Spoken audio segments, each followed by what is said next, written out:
Jakarta. Oh, Ya, lahir dan besar di Jakarta. Jadi meskipun kedua orang tua saya berasal dari Jawa Tengah ya, tapi saya lahir dan besar di Jakarta. Jadi kultur Jakarta yang banyak membentuk saya, meskipun tidak tercabut dari akarnya lah gitu. Orang tua saya itu, ibu adalah pedagang sayur dan buah di pasar. Kami tinggal tidak jauh dari pasar.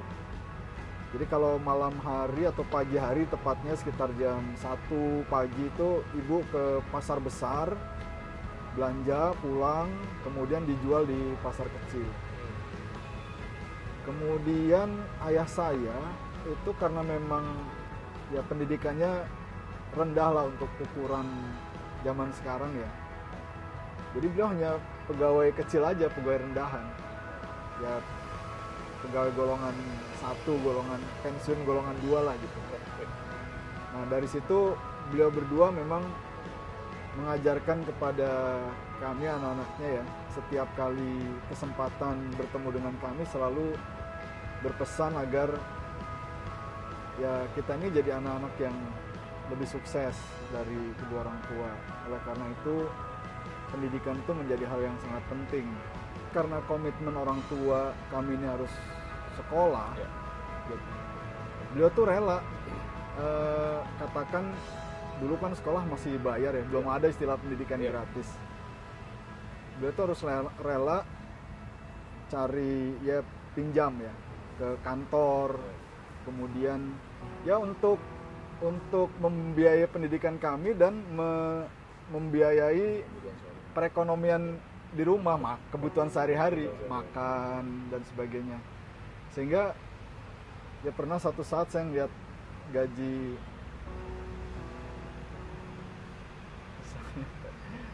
ya gaji ayah saya tuh tinggal beberapa rupiah aja.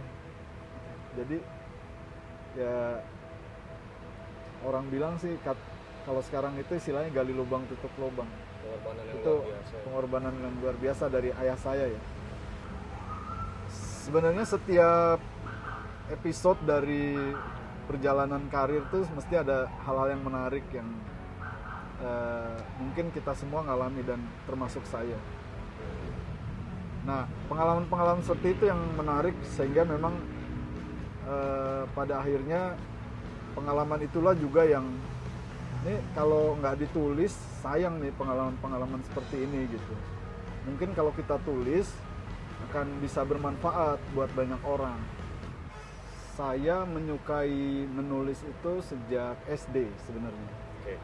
Jadi kalau ada pelajaran bahasa Indonesia, khususnya pelajaran mengarang, itu saya paling suka. Dan pernah yang berkesan itu ada guru saya dulu waktu guru SD, ketika karangan saya itu dibaca di depan kelas sama Pak Guru, lalu dijadikan contoh. Nih contoh karangan yang bagus nih, dibacain dari awal sampai akhir. Kalau menulis buku ini baru pertama, baru pertama. Ya. Tetapi saya pernah menulis semacam artikel atau opini di surat kabar nasional dan itu dimuat. Jadi ya seneng lah gitu ya.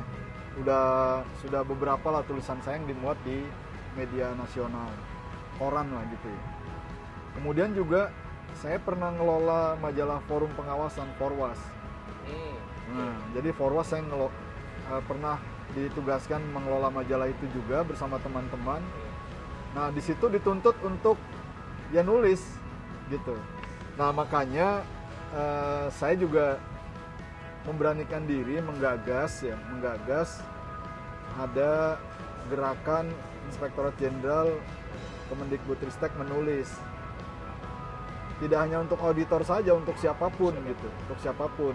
Ya udah, nanti kegiatannya ada workshop atau pelatihan penulisan. Hasil dari workshop itu nanti kita akan upayakan untuk bisa diterbitkan. Saya punya pengalaman jadi auditor itu 10 tahun lebih lah jadi auditor.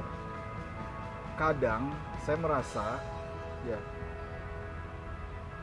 apakah kehadiran saya bagi satker ya yang saya datangi atau auditan lah, atau bagi lembaga itu memberi manfaat nggak sih? Atau jangan-jangan keberadaan saya ini sebenarnya nggak diharapkan oleh teman-teman audit, teman-teman yang kita audit ya. Kalau bisa mah nggak usah ada audit lah. Kalaupun datang ya segera buru-buru balik lah gitu.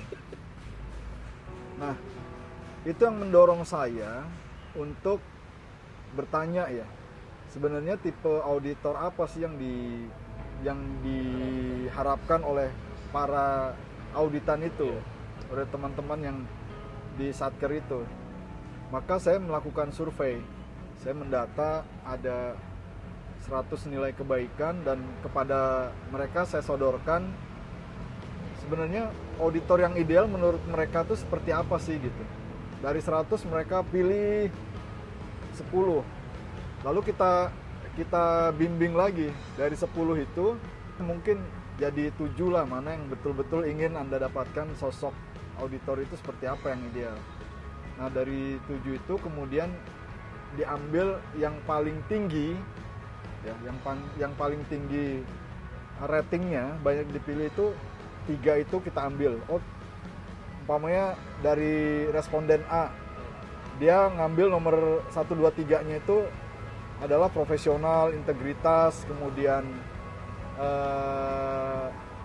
satu lagi umpamanya mentorship atau membimbing gitu ya. Kemudian saya olah lagi datanya.